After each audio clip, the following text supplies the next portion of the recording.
بھائی نے سوال پوچھا ہے میرے منہ میں چھالے ہیں. ہم نے زندگی میں کبھی سوچا کہ یہ چھالے بنتے کیوں ہیں؟ عام سا لوگ بتا دیں گے معدہ خراب ہے. کیا بتائیں گے؟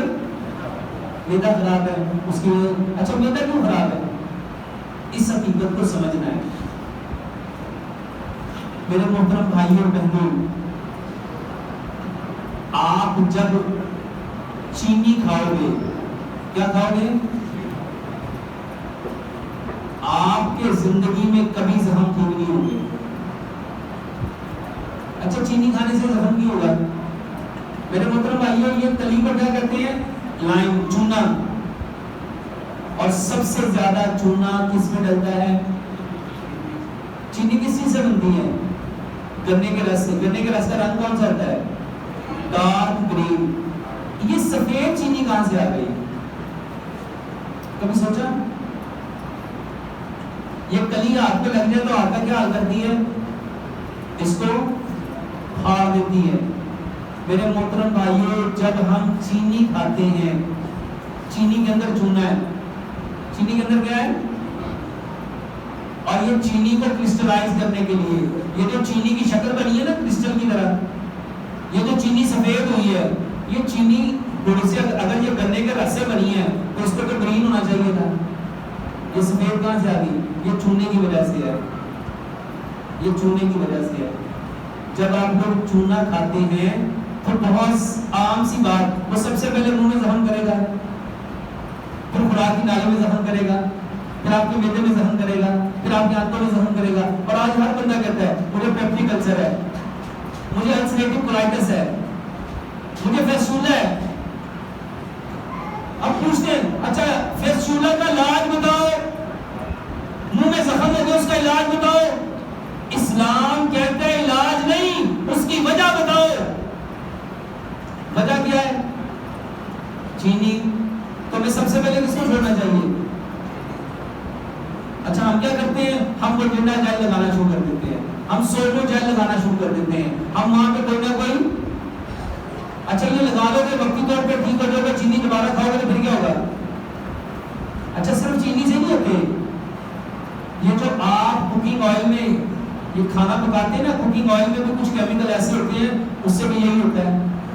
اور صرف اس سے نہیں ہوتے، ماشاءاللہ آپ جتنے سافٹ ڈرنک لیتے ہیں، کیا لیتے ہیں؟ سافٹ ڈرنک، اس میں کیا ڈالا گیا میٹھا کرنے کے لیے؟ چینی. اس سے کیا ہوگا؟ اس سے بھی یہی ہوگا. اور جتنے کاربونیٹڈ ڈرنکس ہیں اس میں تو بنڈل آف شوگر ہے. آپ کی ایک بوتل میں 6 چمچ چینی ہے. اور یہ صرف چینی نہیں ہے، بلکہ اس کے پیچھے مونوپولی ہے. مونوپولی آپ کو بیمار کرنے کے پیچھے سب سے بڑا ہدف آپ کا کھانا پینا ہے. یہ آپ کے جتنے میرے محترم بھائیوں انرجیٹک ڈرنک ہیں، آپ کے جتنے انرجیٹک ڈرنک ہیں، یہ انرجی ڈرنکس، یہ سارے کے سارے یہ زخم پیدا کرتے ہیں. اپنے آپ کو فطرت کے قریب لاؤ. اس کا بہترین علاج ہے چینی سے بنی ہر چیز چھوڑ دو. چینی سے بنی گڑ استعمال کرو. کیا استعمال کرنا ہے؟ گڑ.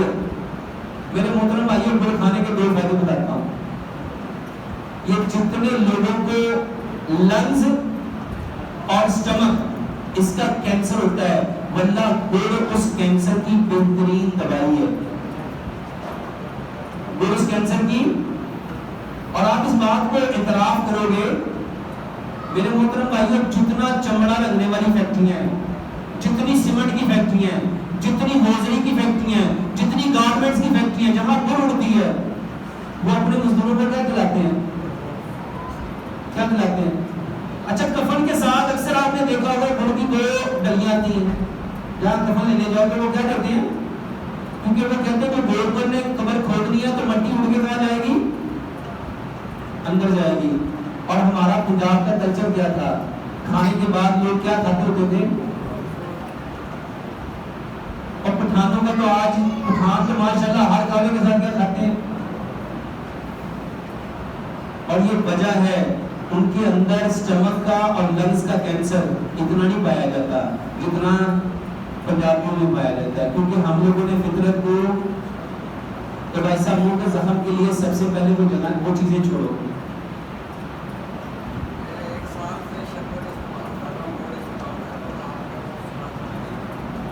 لیکن ابھی میں آپ کو کچھ چیزیں بتاتا ہوں. جتنی چیزیں ریفائنڈ ہوتی ہیں، جتنی چیزیں پروسیس ہوتی ہیں، جتنی چیزیں کیمیکل والی ہیں، آپ کے فاسٹ فوڈ، آپ کے جنک فوڈ، آپ کے فروزن فوڈ، آپ کے آرٹیفیشل فوڈ، آپ کے سافٹ ڈرنک، آپ کے انرجی ڈرنک، آپ کے فزی ڈرنکس، آپ کے کاربونیٹڈ ڈرنکس، ہم کسی نہ کسی فارم میں نشیلی پھر بھی کھا رہے ہیں.